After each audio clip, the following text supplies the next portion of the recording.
What is up, everybody? This is Eric for Rocket TV here. Today I have something a little bit different from my normal gameplay videos that I post. Today I wanted to talk to you about freemium games.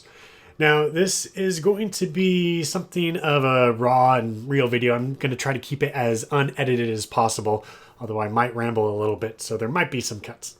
But anyways, due to the fact that I'm going to try to keep this as raw as possible, it might get a little bit rambly and it might get a little bit ranty.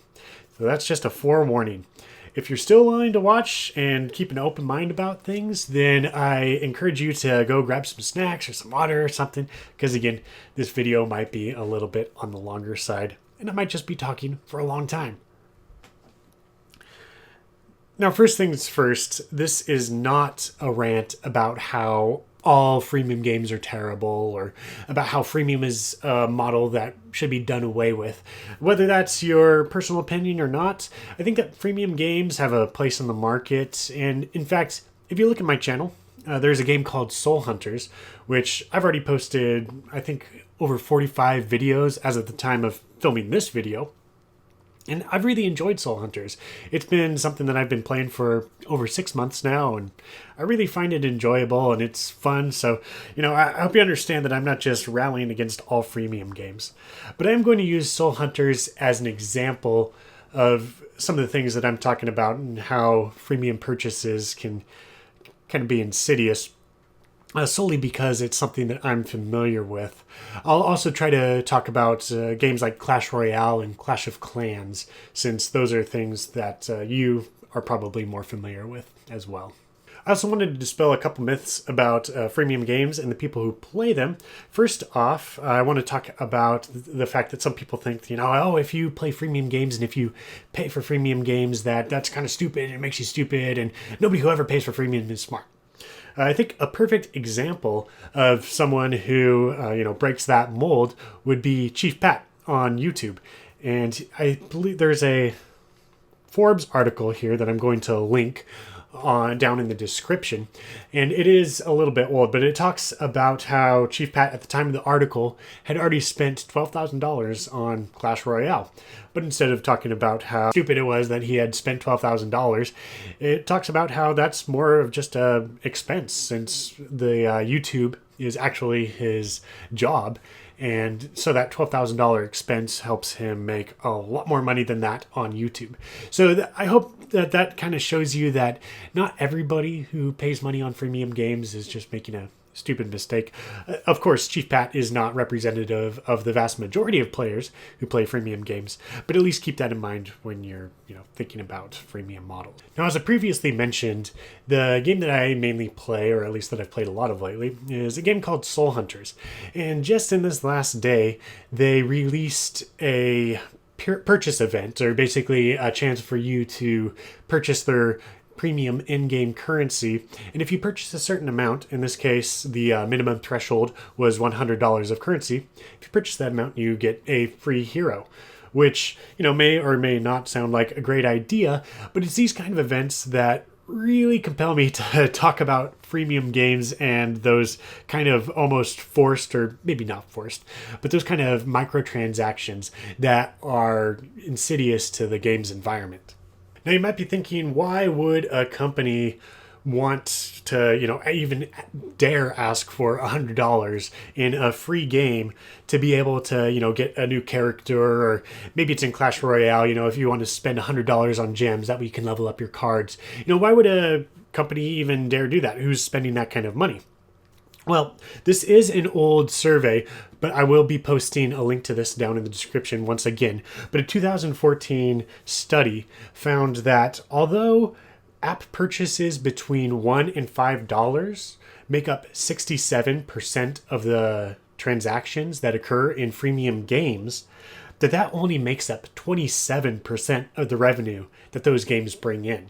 So the vast majority of the money that these games are bringing in is from people who use, or that purchase these incredibly high dollar amounts. So instead of that $1 to $5 purchase being the vast majority of their income, it's the people that would maybe spend $100 on a single item that actually bring in the most revenue. Which asks the question, why would people even be willing to spend so much money to buy these freemium items or freemium packs or, whatever it might be in your situation? Well, there's another great video, and again, I'll post that down in the description below, but it's called The Psychology of Freemium.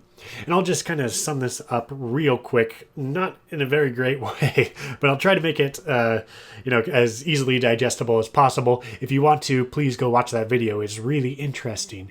But the basics are that if somebody gets a taste of something, or that they find that, as long as they kind of get their foot in the door, that it can be difficult psychologically in some cases for people to find a way to kind of tell themselves to not keep on walking through that door, so to speak, if we're going to continue with that metaphor. So in this example, if somebody were to, buy a $1, in-app purchase because, hey, you want to support the developers, they make a great product and you've enjoyed it, so why not support the developers? Once you've made that first step, it can be easier and easier for your brain to justify spending more and more money. But especially in the case of Soul Hunters, the game that I'm talking about, it really becomes kind of a lose-lose situation for the game players.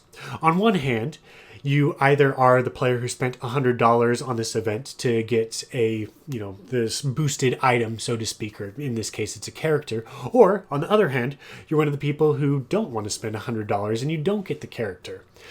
If the character turns out to be very powerful and somebody that can help you out a lot in this game and, get you ahead, which is probably what you spent the $100 to do, well, then it is very detrimental to the people who didn't spend the $100.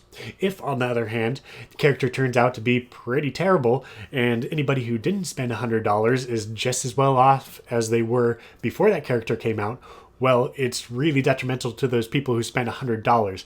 So, although, of course, on the flip side of the coin, there is that it's a win-win because, the exact opposite of what I just said is also true. Really, I think the important thing is that it creates these lose-lose environments.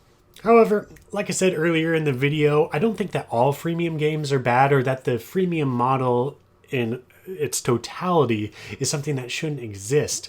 So there has to be some sort of middle ground, right? There has to be a way that developers can charge for freemium games, while still offering the base game for free, right? And while providing microtransactions to make revenue because they're a company and they need to make money, while also not having such high pay gates for people who want to be able to play and maybe either be competitive or have as much fun and almost be able to compete with the high level people without paying, to give them a chance at doing this. So I think there has to be a middle ground, and again, Soul Hunters, the game that I'm familiar with, does a pretty good job of providing this kind of middle ground here. And what I'm talking about is they have what they call a monthly card. And with the monthly card, in Soul Hunters specifically, you can pay $3 and then you get a small amount of gems. I think it's actually, equivalent to $4 worth of the, and gems are the in-game currency, by the way. But you get about, pardon me, just coughed there. Sorry about that. Had a really bad cough. So you, in essence, get $4 of the premium currency for $3 right up front. And then throughout the next 30 days, you also get a small amount of currency, enough so that if you wanted to amass that amount of premium currency all at one time, you'd have to spend $50. So although that $50 amount is kind of arbitrary, just like the $4 amount, I mean, what is that really getting you? That's, all up in the air.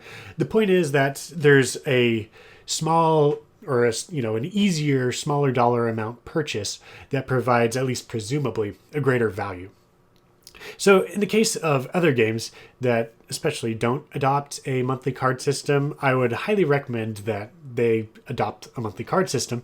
And in the case of games that find that that might not be enough to, pay for all the bills and bring in enough revenue, it would be awesome to see, instead of having such high pay ceilings and such high rewards for extreme whale dollar amounts, instead that they increase the monthly cards and maybe offer a second monthly card. So instead of just, I'm going to use Soul Hunters as an example here, instead of having the $3 card being the only option, maybe they introduce also a $10 card so that there's less chance for people to feel the need to spend a huge amount of money while also incentivizing a greater amount of people to jump up to that, more also value level of $10. So instead of having people only spending that $3, maybe you get some more people that are going to be willing to buy that $3 and the $10, so that you're collecting $13 a month instead of $3 a month from these people. Of course, this isn't a perfect solution, but really all I'm trying to get at is that there has to be a middle ground. And I believe there should be a middle ground, because as it is, these extreme pay gates that are being seen in freemium games are, as I said, extremely detrimental not only to the people who don't pay, but sometimes to the people who do pay, as it can create a really tough balance for the developers to find a way to, make the items that they achieve worthwhile while not being broken. And I mean, you can take any game as an example, but I'm sure at one time or another in the development cycle, they've released content that was either, way underpowered or way overpowered, so that people either felt that they were getting screwed out of their money, or felt that was a great purchase, and that people who weren't able to buy it felt screwed out of their gaming experience. And lastly, that leads me to, talking to you as the consumer. Next time that you're thinking about buying, microtransactions in freemium games, hopefully you think about more than just what it is going to get you in the short term. Again, watch that video that I posted in the link. Hopefully it'll kind of shed some light on the freemium mindset. But be more mindful of not only how it's going to impact you, but how it impacts other people in the community as well. These, game companies, they're out to make a profit, and I don't blame them for that. That's kind of the whole point of almost any business. I mean, that's the point of business, make a profit. Whether you do it in a socially equitable way or not, well, that's up to the company. But the point being, they're trying to make money, so I don't blame them for trying to make money and, pushing these microtransactions. But if people are willing to buy into these microtransactions, then it rewards the developers and incentivizes them to keep on releasing, increasingly higher pay gates. I mean, that's, once again, I'll go back to Clash Royale. But although there are some people who, like Chief Pat, may make their money back or, more than that by spending that large amount of money, there's also the people who are going to be spending a lot of money and don't really see any sort of benefit, or at least they aren't able to capitalize on the benefit that they get. My point being is that hopefully you can kind of think about how this affects the whole player base of the game that you're playing, and not just yourself and your own wallet and your own game file as you're playing along. So to sum it all up, I'm not saying that freemium games, once again, are the bane of everybody's existence, or that nobody should be playing freemium games.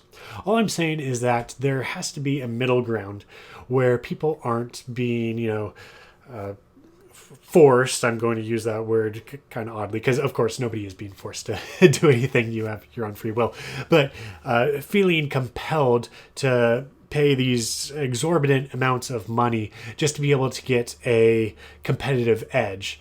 Now, again, companies should be able to make money off of their products. I mean, that's the whole point. They should be supported. If you make a great and fun game, you should be rewarded with that by, making money.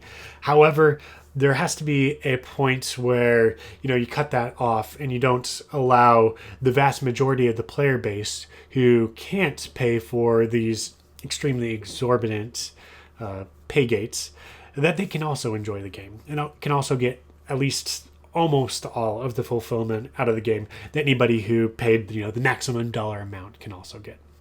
So hopefully you learned at least a little bit about freemium games, or maybe this is all stuff that you've heard before and this is treading no new ground.